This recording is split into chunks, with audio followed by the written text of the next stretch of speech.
सोनपुर का बरगद और मृतक कुआं। सोनपुर गांव, जहां न खेतों की हरियाली खत्म होती थी न रिश्तों की मिठास, लेकिन गांव के उत्तर छोर पर एक जगह थी जहां कभी भी कोई हंसता नहीं था। बरगद का पेड़ और मृतक कुआं। बरगद की मोटी मोटी जड़ें धरती से बाहर निकलकर जीवित अजगर जैसी लगती थीं। कुएं का पानी सालों से सूखा पड़ा था, मगर कहते हैं उसकी प्यास अब भी बाकी थी। गांव के बच्चों को सख्त हिदायत थी, उस तरफ मत जाना, लेकिन बच्चे भी आखिर बच्चे ही होते हैं। रहस्यों के प्रति एक अनकही खिंचाव हमेशा बनी रहती थी। अकाल का वह साल गांव की छाती चीर गया था। बच्चे भूख से रोते रोते चुप हो गए थे, पशु मरने लगे और खेतों में दरारें पड़ने लगीं। गांव के बुजुर्ग बाबा रणवीर ने गांव वालों को बुलाकर कहा, क्वेन्ने की आत्मा नाराज है, उसे बलिदान चाहिए, एक निर्दोष आत्मा का।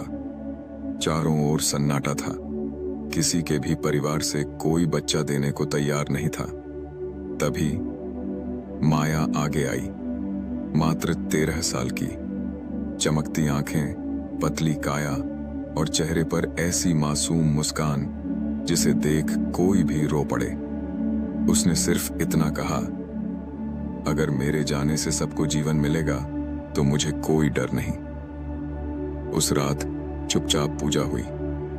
कुएं के चारों ओर लाल धागे बांधे गए। माया सफेद चूनर में लिपटी हुई छोटी छोटी चालों से आगे बढ़ी। उसकी मां रोती रही, मगर उसकी हथेलियां कांपते हुए भी पूजा के फूल उठाती रहीं। जैसे ही मंत्र पूरे हुए, माया ने कुएं के मुहाने पर एक अंतिम बार पीछे मुड़कर देखा, फिर हौले से मुस्कुराई, जैसे कहना चाहती हो, मैं ठीक हूं मां। और फिर हवा थमी, आकाश फटा और माया कुएं में समा गई। अकाल समाप्त हुआ, बारिश आई, गांव फिर से हरा भरा हो गया। लेकिन बरगद का पेड़ और मृतक कुआं अब किसी भयावह राज की तरह गांव पर छाया करने लगे। कहते हैं बरसात की रातों में बरगद के पत्ते खुद ब खुद कांपते थे। कुएं के मुहाने से रोने की आवाजें आती। माया का बलिदान गांव को बचा गया, मगर उसकी आत्मा वहीं उसी बरगद की जड़ों में बंध गई थी। कई पीढ़ियां बीत गईं। माया की कहानी अब सिर्फ दादी नानी की कहानियों तक सीमित हो गई। नए लड़के लड़कियां इन बातों को डराने वाले किस्से समझते थे। अर्जुन, गांव का सबसे निडर युवक, हमेशा इन कहानियों का मजाक उड़ाता था। भूत वूत कुछ नहीं होता, उसका कहना था, डर सिर्फ कमजोर लोगों का भ्रम है। फिर एक दिन पूर्णिमा की रात गांव में चुनौती दी गई, जो भी बरगद तक जाएगा वो गांव का सबसे बहादुर कहलाएगा। अर्जुन ने बिना सोचे समझे हामी भर दी। बरगद की रात चांदनी रात थी। आसमान में तारे गहरे गहरे चमक रहे थे, जैसे खुद किसी राज को छिपाने की कोशिश कर रहे हों। पूरा गांव अपने घरों के भीतर दुबका हुआ था। अर्जुन अकेला, हाथ में मशाल लिए, बरगद की ओर बढ़ा। जैसे जैसे वह बरगद के पास आया, हवा गाढ़ी होती गई, मशाल की लौ टिमटिमाने लगी। फिर अचानक बांसुरी की करुण धुन, ठंडी कंपाती हवा के बीच वह मीठा दर्द भरा स्वर अर्जुन के कानों में गूंजने लगा। कुएं के मुहाने पर एक आकृति उभरी, सफेद चूनर में लिपटी एक लड़की, उसकी पीठ अर्जुन की ओर थी। अर्जुन ने साहस करके पूछा, कौन हो तुम?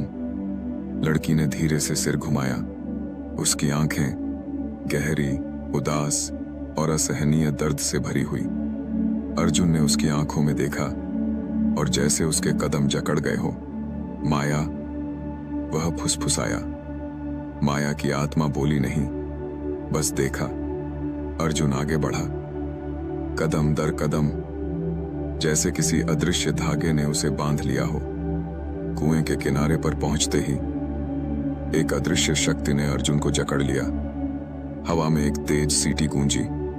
अर्जुन ने महसूस किया कि उसकी आत्मा उसके शरीर से अलग होने लगी है। माया ने फुसफुसाकर कहा, मैं अकेली हूं, बहुत अकेली। अर्जुन ने कांपती आवाज में कहा, मैं तुम्हें अकेला नहीं छोड़ूंगा। लेकिन उसका शरीर धीरे धीरे कुएं की तरफ खींचने लगा। आखिरी बार अर्जुन ने देखा, माया की आंखों में आंसू थे और एक दर्दनाक कृतज्ञता।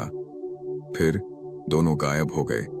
आज भी पूर्णिमा की रात, जब चांद बरगद पर अपनी चांदनी बिखेरता है, गांव वाले सुनते हैं एक करुण बांसुरी और एक युवक की टूटी फूटी सिसकियां। गांव वालों का कहना है, अब माया अकेली नहीं है। अब अर्जुन भी उस बरगद के कुएं में कैद है।